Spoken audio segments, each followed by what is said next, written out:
Hello and welcome. In this video we're going to continue on in our series of videos concerning editing your webinar, and now we're nearing the end. We're up to the CTA, or what's more commonly known as call to action. So I'm going to click on this little pencil and get inside my webinar. And I'm going to scroll down here to where you see CTA. So I'll just click on that, and you'll see at the moment we don't have any call to actions. So let's just run through exactly what this does. So I'll just come here and click on Add CTA, and then you can see we've got a number of fields in here. So I'll just go in here. So this is going to be our title, if you like, for our message.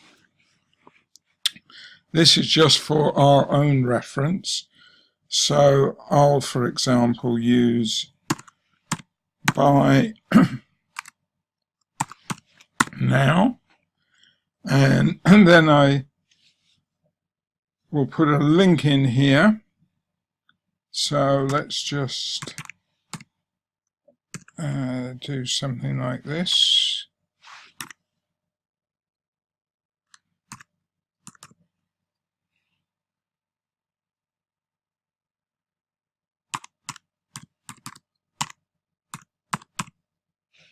Oops.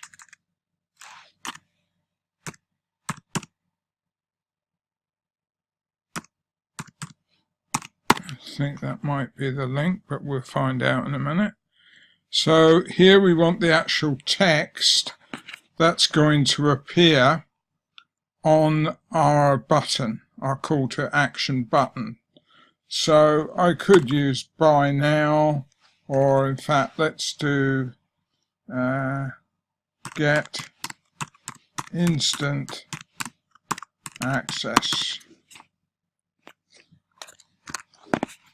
And now we have a timeout. So this you can see you can do it like every minute, and that goes down. Okay, so let's, for instance, we'll say do a 5-minute timeout, and then we want the trigger time. So if we want it to appear straight away, we can just leave it on 0,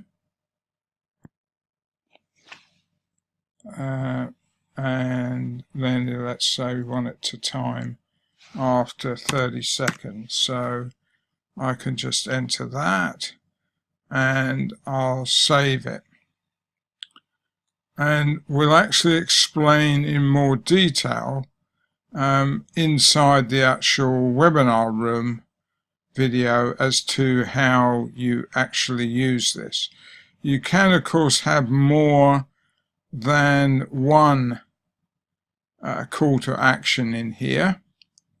So if you wanted to give them you know, a bonus document or something like that in the webinar, then obviously you could just create another one with a different title. So let's say bonus PDF, for example.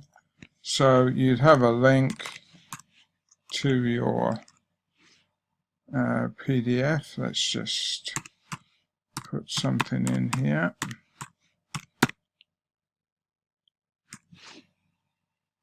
I do now prefer as well to make all my links secure so that people don't get that warning about insecure site, because that's a real turn off. So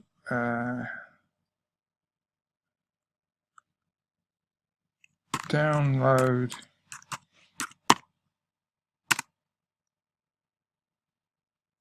your ebook.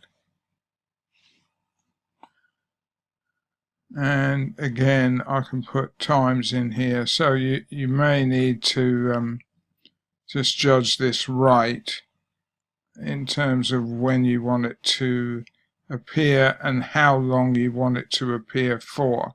So I think initially it's a bit of trial and error really, because often you don't know exactly how long your webinar may be or the time that you want to actually drop these things in.